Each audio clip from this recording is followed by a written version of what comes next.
Inom.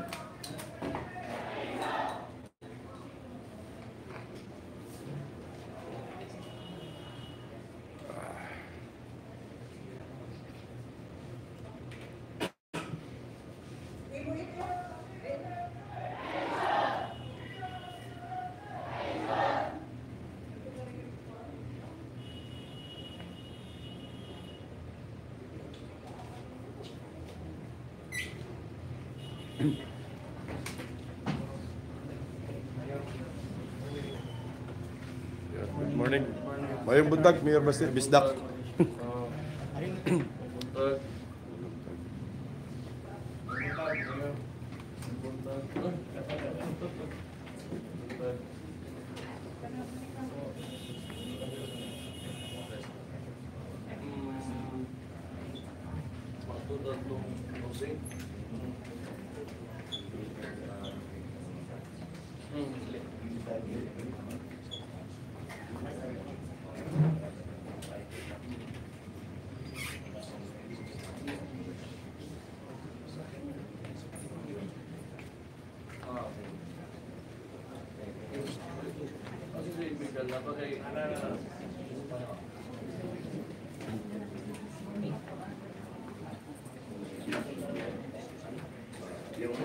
Yung hindi reporter, baka pwede umupo na tayo para nabigyan natin yung mga reporter na kameraman. Ayan, kakarating lang yung Mayor Basti. Lumong tao.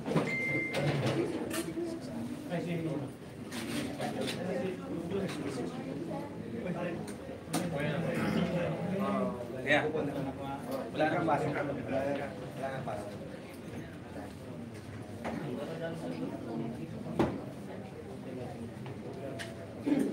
Elak mo. Bila. Bila.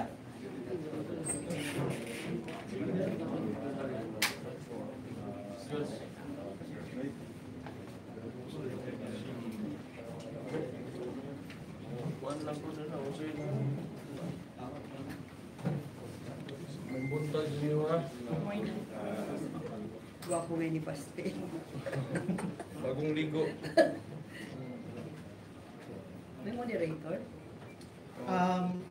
Good morning, everyone.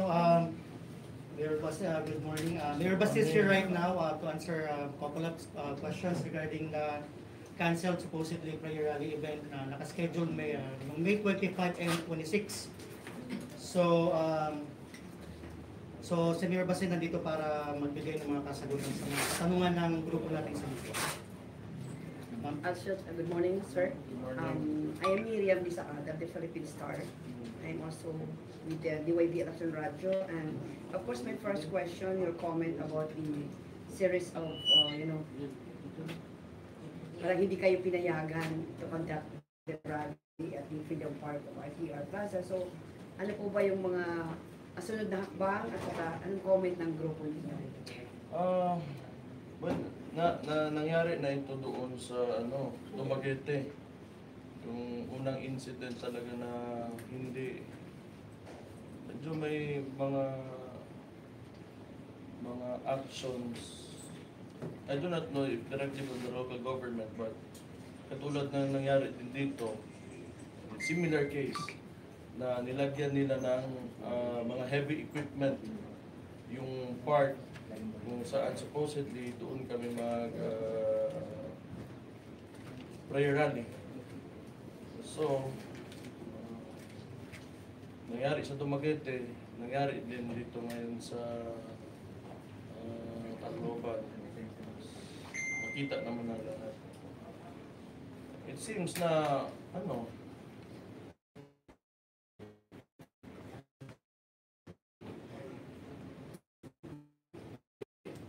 they won't allow us to express our sentiments. Sir, follow up. Doon ba sa rally, ano ba yung major na dapat na pahayag natin sa mga taga-Eastern Visayas? Well, ang rally is it's for transparency, accountability, peace and security. So may mga sentiments kami a lot of us from Davao City na gustong makapagsabi kung how we feel about the current situation of the country right now. So, ayun lang naman sana. You know, we can elaborate that kung nandun talaga kami sa, if they would only allow us, and if they would only heed kung ano yung masasabi namin. But, you know, the aim is to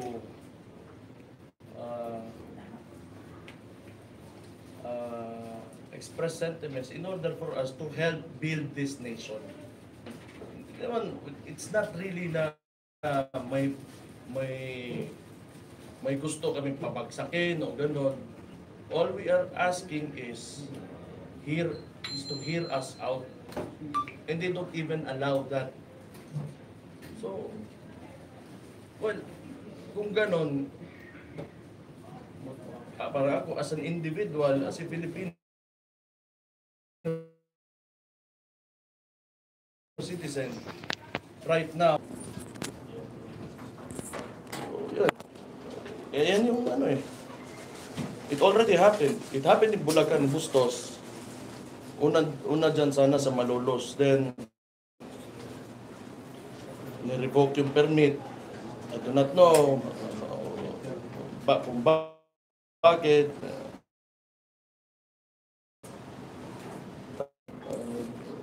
Pigilan yung, or not to let him use the property for the prayer rally.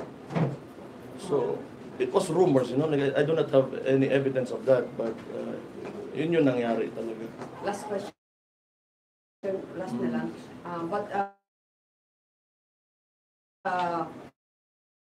Hakbang ng maisog sa mga nangyaring ito, hindi ba, it won't stop from doing hakbang maisog to really, you know, air your Yes, of sentiments. course, press ourselves.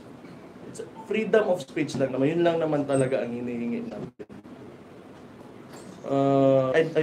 I do believe that there is nothing wrong with it. Wala namang mali dyan. Hindi mo naman pwede pagsabihan yung isang individual, you tell somebody to shut up. Because that is very undemocratic pag ginawa mo yun. Thank you, Mayor. Sir, do you expect that this is Leyte and Tacloban is representing Marcos country? Do you expect this kind of treatment? Our sentiments inclined towards kung ano yung sitwasyon ng administration. So yes, probably kung may mga movements or actions that made it hard for us to come here, get here, probably, you know, like, I do not want to jump to conclusions. Sinabi ni Presidente Duterte during his post na he's even willing to sacrifice his own life. I-continue lang ito, sir. Do you agree with that? Well, that's his choice. Ako, hindi siguro muna kasi siya yun eh. The Leaders Forum back in Davao, back in January. When I, you know, nagsalita na ako, if you go back to that forum and listen to my speech, sinabi ko naman, handa na ako, I'm ready to die. Kasi, this is a press conference. It would be better for me to express, you know, how I really feel kung sana may entablado where everybody is there. But if it's for the country, then why not? Absently raising proud children. Kung ingon na hilabtan ko nila. So, we'll see. Pero, this is something na hindi ko kaya na hayaan lang. It's just really simple. You just have to let us, you know, talk. like everybody else did before this administration. It has always been a practice in the Philippines na kung may sentiments tayo, nagsasalita na naman yung mga tao. So, ngayon bakit hindi? You know, demonstrate by this administration. The last time, sir, you called for the president to step down. Do we expect To actually really do that. I said kung Mayor, good morning. SMNI, sir. good morning. Sir, sinabi po ni President BBM na wala rong nagawa Duterte administration sa Yolanda. But you're even here, sir. Before ka nag-mayor, nag-hook mga hinabang, tabang ka sa relief efforts. Your father was first here before anything else. I do not know. You know, with the recent mga pangyayari or mga issues sa bansa, first, it was pointing here at my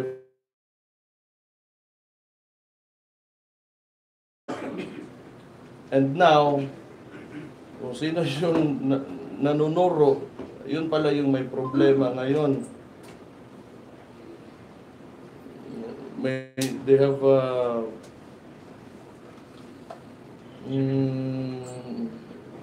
may questionable action sila within the DND.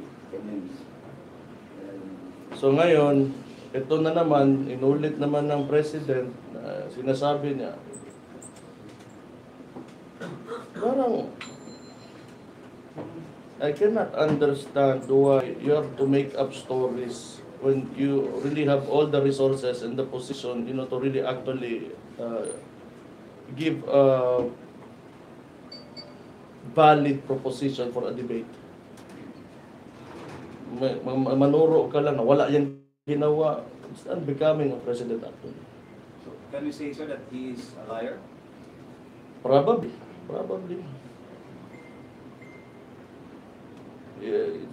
You know, like, just watch him and, you know,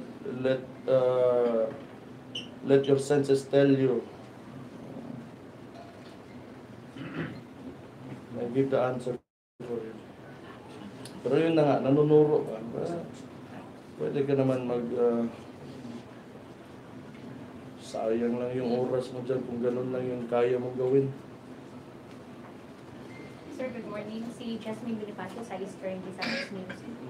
Before dun sa rally, sir, sana kahapon, may application po ba ng permit from the city government? I suppose, meron yan, pero I think it was denied or they did not acknowledge it. Good morning, everyone. My name is Christian. I am the Regional Secretariat of CAPS Coalition in Eastern Visayas.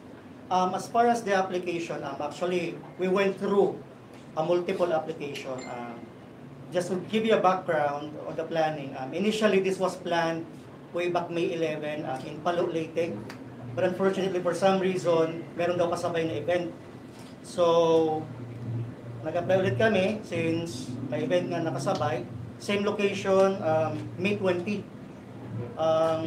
Reason naman noon is the vicinity, the facility is being prepared for an upcoming event for June.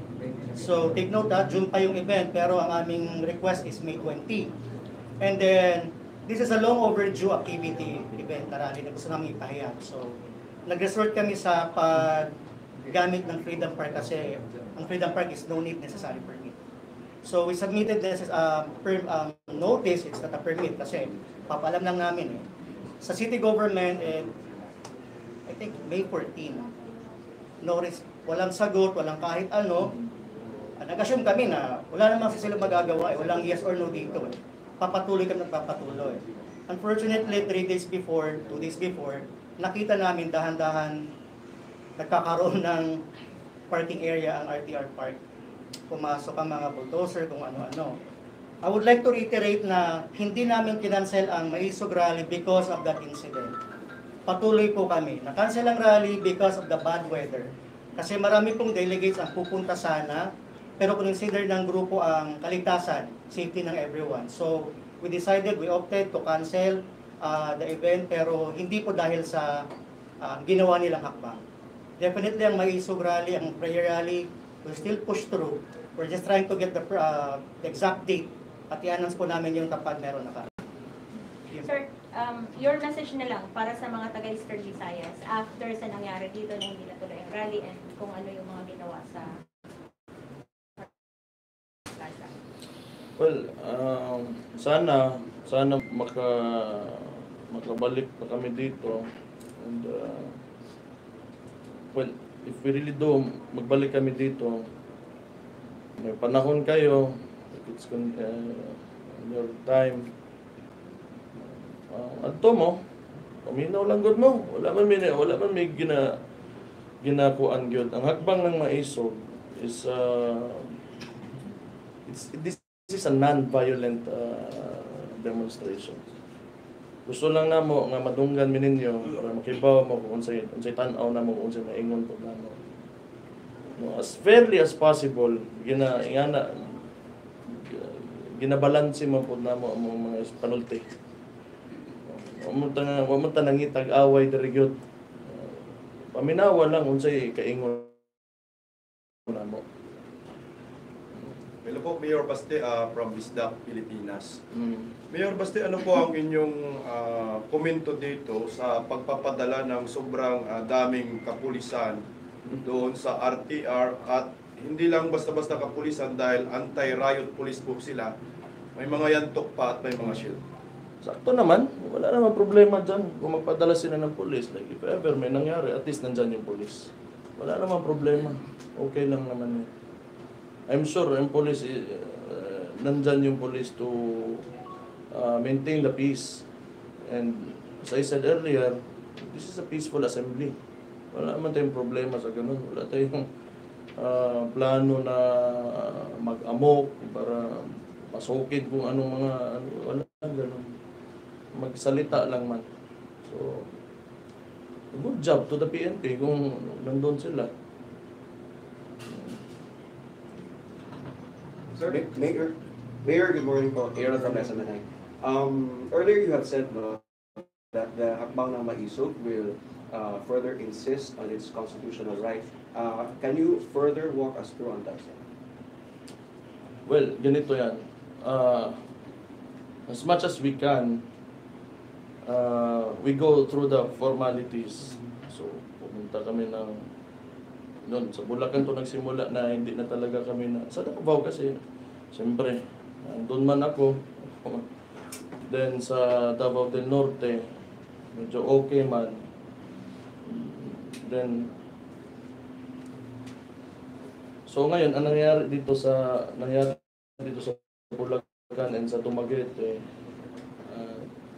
dito walang response from the LGU. So but since it is a constitutional right, I think the permit is only a formality. But if you really have to, invoke your right, you can express how you really feel. So, kung pigilan ka, pigilan ang hakbang ng Maisog, then, like I said, we can really insist to do what we want. Within the bounds of the law. Like I said, it's a peaceful assembly. So as long as there is no damage to any person or property, then it's okay. Good morning, Mayor. Magdalamas na lang Raymond Tacloban. Sir, na-mention niyo na rin kanina na this is not the first time na mangyari lang natuloy yung rally ninyo. Are you expecting na estimate na may mangyayari bang the same incidents in other LGUs na bibisitahin nyo to conduct rally? Yeah, but I cannot really tell what will happen in the future. Pero given the current trend, tingin ko Ganun din talaga. Ganun din talaga. Because we're talking about the administration. So they can do whatever they can to prevent us from talking. And so tingin ko, probably, yun talaga ang mangyayari. Unless hindi matakot yung local officials ng LGU na pupuntahan namin. If they allow us. Actually, nasa ano lang yan. Sa local officials ng isang lugar. If they want to not really support it, but just allow it. Mayor, MJ ulit sa SMNI. Sir, for the record, anong comment mo dun sa movement ng PNP sa ginawa po sa mga members ng Davao City Police? Okay lang. If they want to investigate, then they can investigate. Kasi nangyari yun, yung declaration ko on war on drugs. Hindi ko lang maintindihan talaga kung bakit sa dami-dami ng problema dito sa Pilipinas, why would you like spend time and resources on somebody or a local executive that's declaring war against drugs. Parang, is it a bad thing that I'm declaring war against drugs? Ayun yung question dyan. So, bakit sobrang allergic sila sa platform na yan? It was a popular platform by the former president. And it still is a popular platform. Because the question is, sino ba gusto maging bangag o gusto maging mag-anak mo, kapatid mo, mga tao sa communities niyo maging bangag?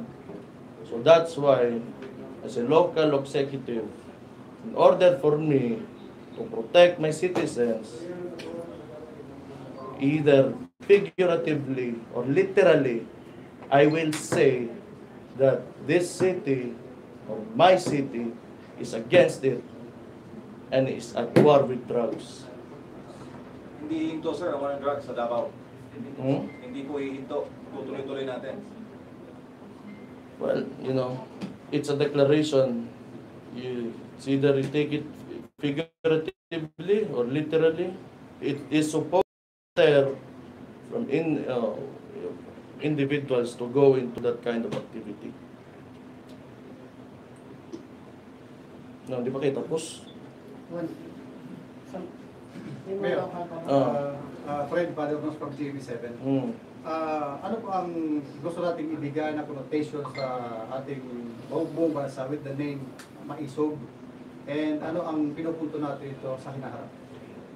Well, like I said earlier, tinawag siya na maisog kasi we are facing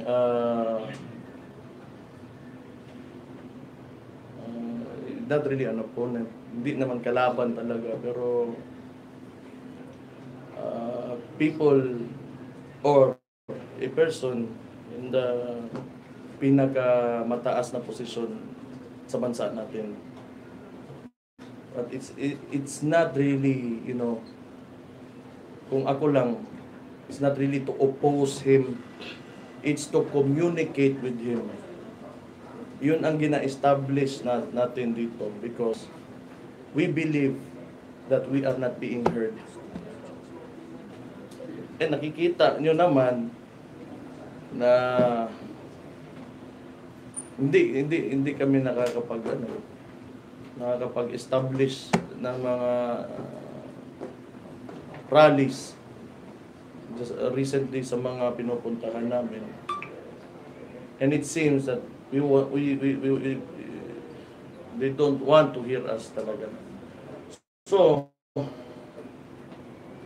and it's not an easy thing. Hindi madali para for a group or for an individual to establish communication the highest, with the person in the highest position. That's why it's maisog. Matapang ba? Kung sa Tagalog pa,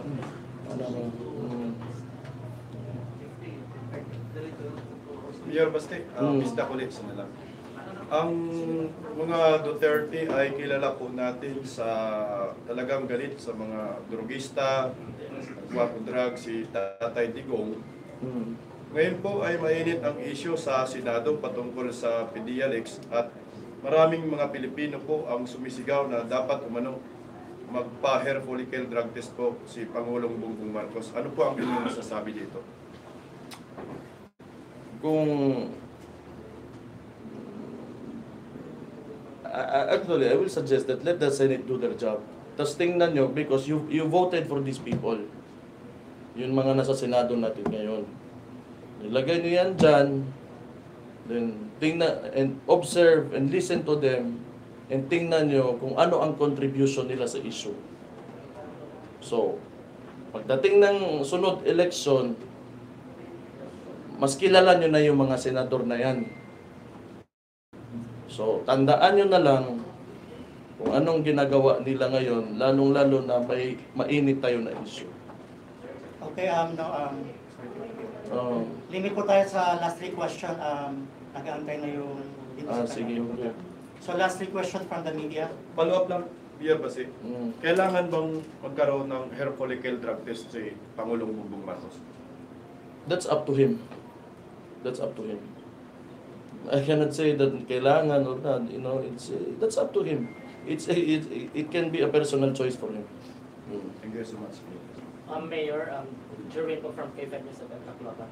Na-mention po niyo po kanina about po sa yung plano po ng maisog ay para malabas po ang yung hinaing at saka para magkamayroon po kayo ng ano ba to? Magka-communicate kayo. So mayroon bang hakbang ang ginagawang maisog karon kayo ng communication between you and President Bongbong Marcos? Well, sana pansin ko lang on how they respond to sa mga demonstration na ginagawa namin. Like for example, ngayon na they have an idea kung saan yung next rally.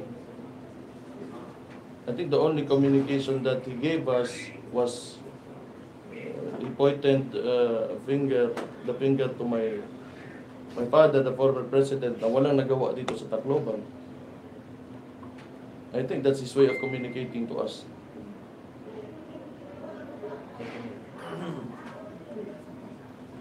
Okay, last question. So wala nang unity team, sir? Wala nang unity with you and the Marcos? Let him answer that for you. Sila yung matubag-ana. Sila yung patubag-ana. Mayor, pwede hirit isa na lang. Okay.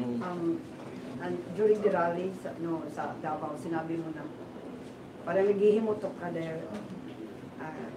Your father, pinayagan ipalibing si former President Marcos. And then this time, parang hindi rin ibibigay yung nare-reciprocate yung mga ginawa niyo sa past ay ngayon, presidente, compared sa ginawa ng tatay mo. Gusto ko lang balikan yung yung mga statements ko when I first came out noong January. I think kung gusto niya lang talaga ayusin itong problema na ito, pwede niyang gawin yun. Pwede niyang gawin talaga. Yun lang. Kasama doon nga sa rally namin, kami anti-war. So, we do not like foreign military activities within our territory. Ayan, medyo mahirap dyan. Pero, I do not know. But, kung ako talaga, I want all of this to end.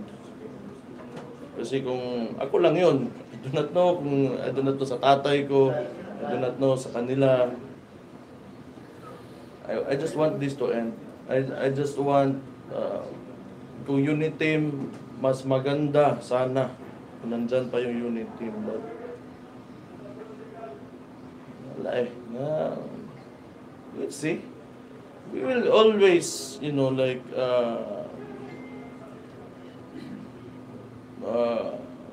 choose peace over conflict. If it's para sa lahat natin, para sa buong bansa. Okay. Thank you everyone for coming. No, Thank you. si Mayor Baste, BBC sa North Hill. For those media who want to cover, pupunta po tayo doon. Thank you.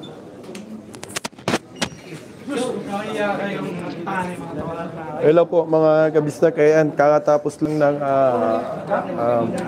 press con ni Mayor Baste. Teka lang yung bangko. Maraming salamat sa pagtusok. Sir, kunin ko lang yung bag ko. Nasaan na yung si ano? Teka lang. Yan, galing ng mga sagot ni Mayor Baste.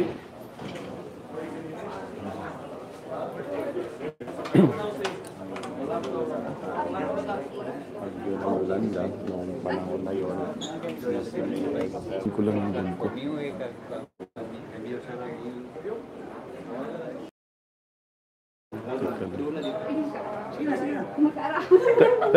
Stop dito. Kukunin ko lang yung bag na ano, yung brown sir nasa ano sir. Sige sir.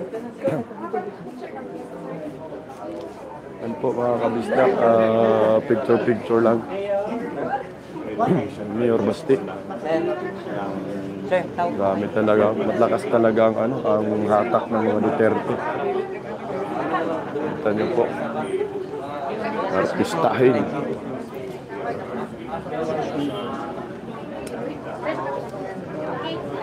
Lahat ng mga tao yata sa hotel nagsibabaan eh. Pa-picture kay Mayor Baste.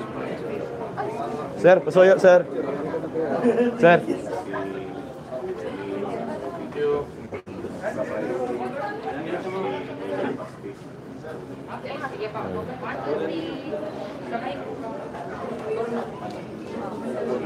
Gila, kunin ko na yung bag ko. Sir, kunin ko lang yung bag ko sir na ano, yung brown na yun sa nilagay yata doon sa ano.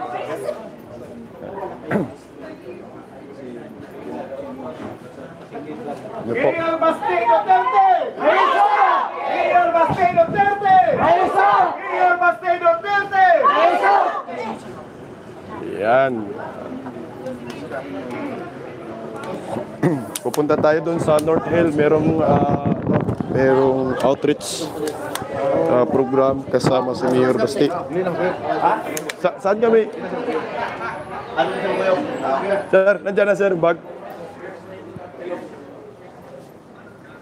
Yan. Salamat ha. Thank you so much. Tol, ano? North Hill na tayo. Oh, hindi ko na po puputulin to. Diretso na tayo sa North Hill kung saan mamimigay ng pagkain si Mayor Baste.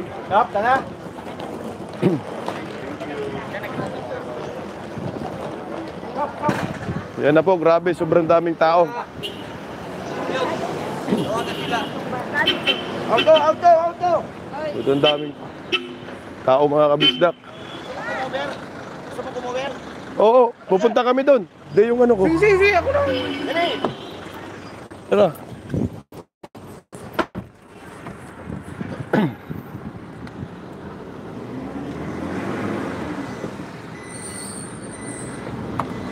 Ayos ba yung mga tanong ko?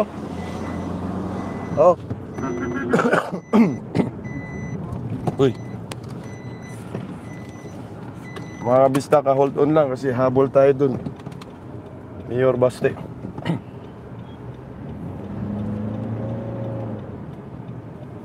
Wala na pong maisog rally na mangyayari ho. Cancelled na po, tinuluyan na pong kinansila. Kita nyo naman po yung mga sagot ni Mayor Baste, dismayado. At maganda sana yung kung sa rally, no? Abangan nyo na lang yung bidding program ni Oo. Mayor Basti. Thank you so much po. Tinanong ko yung hair follicle drug test, sabi ni Mayor Basti, nasa ano na yan, kay Da Junior. Tinanong ko rin yung tungkol sa PDLX, sabi ni Mayor Basti, bantayan nyo yung mga senador na okay, maraming salamat sa mga nagpakulay. Ikot-ikot yung signal. Sige lang.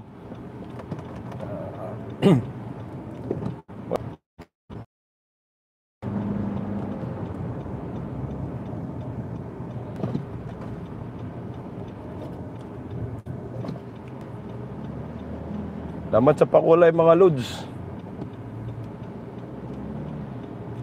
Isipin nyo, si Mayor Basti pa lang pumunta dito, dumog na yung tao ha. Paano pa talaga si Tatay Digong? Ganon ang kinakatakutan nila sa mga Duterte. Alam mo yung political aware ng mga Duterte, hindi kumukupas. Talagang sasakit ang ulo nila dito sa mga Duterte. Mga Marcoses, alam naman natin, sumasakay lang yan sa mga Duterte eh. Hindi nila kayang banggain yung mga Duterte, Tingnan niyo po, sobrang dami pong convoy dito mga kabisdak. Bidding program. Oh. Pabot ng bidding program. Oo, papunta po tayo ng feeding program sa pangunguna po ni Mayor Basti. Dami pong mga sasakyan nasa likod pa po namin. Isipin niyo po yan ha, hindi yan tuloy yung rally. Pero grabe, dinubog bigla ng maraming mga DDS. Kung natuloy dito ang Maisog rally, panigurado. Tsaka nakikita akong Maisog kasi ang mga tao dito maka-Duterte. Alam nila pag mayroong hakbang sugrali talagang dudmugin at maraming magsipuntahan. Lalo na nakaon pa na binanatan pa ni BBM si Tatay Digong na wala daw nagawa during during Duterte admin. Lyrics, sana si VP Inday maging presidente ng Pilipinas, si Basti. Maisog ang pingmutya. Thank you so much. Ito, papunta tayo sa pabahay ni Tatay Digong nang makita na ng mga bangag supporters na may pabahay ng Duterte admin at gumawa. Hindi yung bebitaw ka lang ng salita, naninira ka lang, wala namang laman. Sinasabi mo fake news. Yan ang legit na naninira, no? Si BBM. Sabihin mo walang nagawa yung tao, hindi naman tulog yung mga taga rito. Tinuruan ni Tatay Digong na makaahon sa dilubyo, binigyan ng bahay. Ginawa ang previous admin after Yolanda. Sipin mo yun, 12 years daw. Ano naman na si Da Junior, wala. Tulong.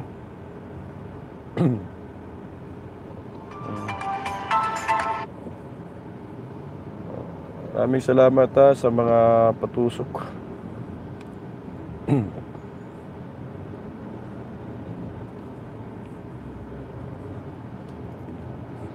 Ako bilib ako sa yung karisma rin ni Mayor Basti, Duterte rin. Digong ito magiging future president. Magiging future leader ng ating bansa kasi kailangan talaga natin may matapang na presidente. Hindi natin kailangan na bangag na presidente. Wala na ho pong rally na mangyayari. Pagkatapos po nito, uwian na ho kami. Uwi na po kami ng Manila pagkatapos ng outreach program na ito. Presscon. At least mayroon pa rin nagawa. Nakatulong pa sa mga mahihirap bumigay na pagkain eh.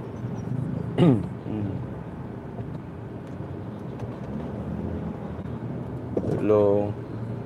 Sabi ni Gladys Nobert, a very charismatic si Mayor Basti. Same with Tatay Digong. Pag nagsalita ang mga yan, ang lahat ay nakikinig. Tingnan mo sa press con, ang sarap magtanong sa isang Mayor Basti kasi magaling yung sagot. Yung tanong ko about dun sa kapulisan, galing ng sagot niya. Matalino rin, no? Angas, tapang, malasakit. Sabi ni Aligre, lalong lumalakas at minamahal ng mga Pilipino ang mga Duterte. That's right, mga kabisdak. Hindi nga matitibag ang mga Duterte, maniwala kayo sa akin. Kung sino man ang kakalaban sa mga Duterte, tinapos na nila yung kanilang political career. Maniwala kayo sa akin. Yung mga Marcoses, tinira nila.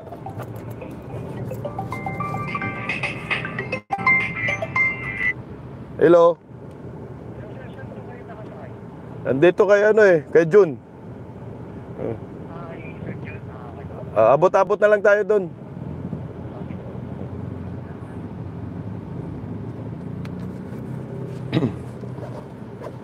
Ang babangga sa Duterte family na politician ay tinapos na nila yung kanilang karera sa politika. Yung mga Marcos, maniwala kayo, wala nang mananalo dyan. Baka si Senator Amy mahirapan pa eh. Pag tumakbo siya, wala na, binangga nila mga bang ilog eh. Hindi siya basta-basta makabirada ng diretso kay BBM. Bumanat si Senator Amy, di ba kay BBM, kapatid niya. Parang, siyempre, ikaw naman ho, kapatid ka, alam mo naman, hindi maganda ginawa ng kapatid mo na pagsisinungaling, paninira, eh, siyempre, kailangan, ano ka. Kaso ang problema, hindi man niya pinangalanan ni Senator Amy. Pangalanan na niya. O nga, kung naawa na si Senator Amy sa Pilipinas, eh, kung gusto nilang ibangon ang kanilang apelyido, siya manawagan siya na mag-resign na lang yung kapatid niya. Mas nakakabuti pa yun para sa akin kaysa itatawid nila itong termino ni BBM, pabutin pa ng ilang taon, masisira sila lalo. Sa akin para sa akin lang, kung ako loyalista, kung ako loyalista, supporters ako ng mga Marcoses, kung gusto kong hindi tuluyan masira ang apelyidong Marcos. At nakikita ko kung ano ang takbo ng ating bansa. Hindi naman talaga maganda. At maraming mga Pilipino na dismayado. Kung ako political advisor, sasabihin ko kay BBM na mas maganda mag-resign ka na habang hindi pa tuluyang masira ang apelyido ng Marcos. Ganun lang ang anuhin ko. Kasi kung ipipilit nila na matapos ang termino ng mga Marcos, sira sila na. Wala nang Marcos talaga na buboto. Wala nang Marcos na magiging leader ng ating bansa. Kung iniisip nila yon. Kasi hindi nga magandang pagkatakbo ng ating bansa. Mantakin mo, isipin mo, hindi magandang ugali, o hindi magandang leader yung isang tao na ang ugaling traidor, manggagamit. Takin mo mga Duterte nakatulong nakaraang eleksyon. Nakatulong ha. Hindi mo pwedeng sasabihin na hindi nakatulong mga Duterte. Huwag tayo magiging gadon na parang ubob. Sabihin ni gadon mga loyalista nagpapanalo sa Kaida Junior. Mantakin mo, nakatulong mga Duterte, nagpaubaya si Inday Sara Pati mga kapatid ni Inday Sara, sumuporta kay Day Junior, mga DDS. Tapos ngayon, anong resulta? Kinakalaban, ginigipit, tinitira si Tatay Digong. Hindi nila alam, tatay yun ni Inday Sara, binabanatan nila. Di ba, ang tawag sa kanila, traidor. Mga manggagamit. Sira sila dyan. Ngayon sa Hakbang Maisog, ang ginagawa nila sa Hakbang Maisog, puta, ano na to guys, pagkitil na to sa malayang pamamahayag, malinaw ho to. Takin mo yung Freedom Park, bagsakan ng napakaraming mga truck. Kaya pala, hindi matapos-tapos yung kalsada sa Samar eh. Kasi yung mga truck, ginamit sa Hakbang Maisog pangharang, pati mixer. Paano masiminto? O diba, yung mga mixer nasa Hakbang Maisog Binyo eh. Kaya butas-butas yung kalsada eh. Tapos yung sa Dumaguete naman, mga traktor. Ano, magkaroon ng 20 pesos per kilong bigas. Yung mga traktor na pinaginawang pangharang sa Hakbang Maisog. Wala rin yun, sir, di ba? Tama. Oo. Imbis makaani ng maayos, putangin ng traktor na yan, nasan? Ginamit sa Hakbang Maisog. Pangharang. Ay, gago talaga, ng tindi ng mga utak. Paano makasiminto ng kalsada, yung mixer, nandun, ginamit sa Hakbang Maisog, pangharang. Mga dump truck, pinangharang. Backhoe, pinangharang. May bago tayong pangalan kay BBM, Boy Harang. Boy Harang eh. Kaya mga Pilipino guys, gising naman ang mga Pilipino. Yung iba lang dyan, bangag pa talaga. Noy, gumising kayo sa pagkabangag. Hindi maganda sa isang administrasyon na pagbawalan mo yung mga kritiko, oposisyon magsalita against sa inyong administrasyon. Ang tawag dyan, checks and balance lang, demokrasya.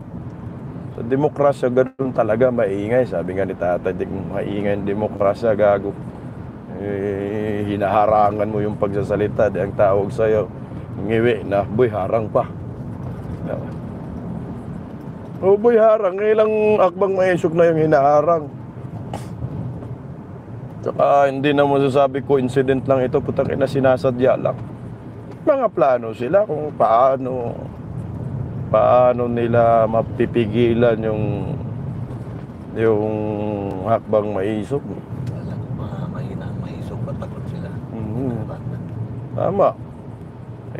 Ganito kasi eh, kung totoong mahina ang Hakbang Maisog, bakit sobrang takot naman nila at narang-harangan pa?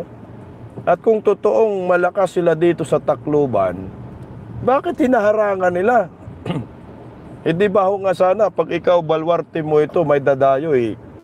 I-advantage sa'yo at sasabihin mo, kahit magsisigaw kayo dyan, balwarte ko to at lahat ng mga tao naniniwala sa akin. Diba ho? Sige, sumugod kayo, tingnan ho natin. Home court ko ito eh. Bahala kayo magrarally. Tingnan ho natin kung merong pupunta sa rally ho ninyo. O merong mag-attend. Kasi, akin to, lugar ko to, di ba? Hindi, baliktad mga gago. Ibig sabihin, walang mga supporters ang mga yan dito. Kasi, hinaharangan eh. Walang tiwala sa mga sarili. Mapahiya. Tingnan mo lang tutukang hospital. Iyan yung pinagawa nyor. Ayan o, Duterte admin po ito nyor. Gumawa ng hospital nyor o. Eastern Visayas Medical Center. Panahon ni Tatay Digong po yan nyor. Sabihin mo walang nagawa. Sampalin talaga kita pambihira o. Ayan o nyor o.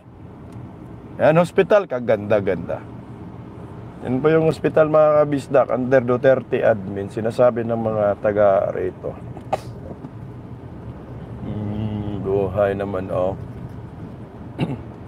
wala kang aasahan sa mga utak na natutunaw na ng pulburon.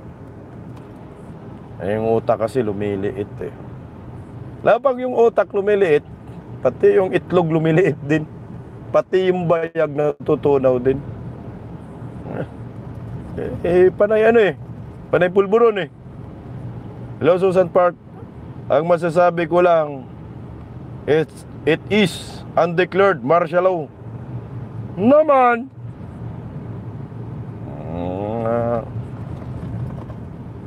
Sipin mo yung isang vlogger kagabi, takot daw siya, daming pulis eh. Sino bang hindi matatakot na magugulat ka? Ngayon, wala nang mga checkpoint. Nagsiuwian ng mga tungaw. Sarap balikan yung area kung nandun pa ba yung mga truck. O kung na-pull out na din. Kasi kung na-pull out na din, ibig sabihin, ang truck na yun talaga, bistado sila na para sa hakbang maisog. Ang mga truck na yun.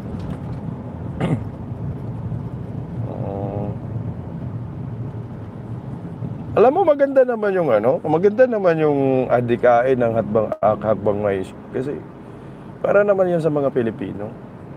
Transparency, accountability, peace and security. O, ayaw mo doon na magiging transparent o sana ang gobyerno. Pag merong kalukuhan, meron sana managot. Parang ganun ba? Magiging totoo sana sa mga Pilipino. Paano ba nila inubos ang kaban ng bayan? Pati ba kapitbahay nila nagkaroon ng mga mansyon? Mga ganun. Shelly Nishi, maraming salamat sa pakula. Hindi po pwede na ang ay hayaan mo lang maubos ng pamahalaan na walang accountability yung mga yan. Kailangan managot sila kung saan ba ginamit. Kailangan isabi nila na ito namin gumuha po kami ng 100 billion. Pinambili po namin ng pulburon. Mga iba't ibang klaseng lasa, flavor, para lahat bangag. Lagyan nyo ng resibo.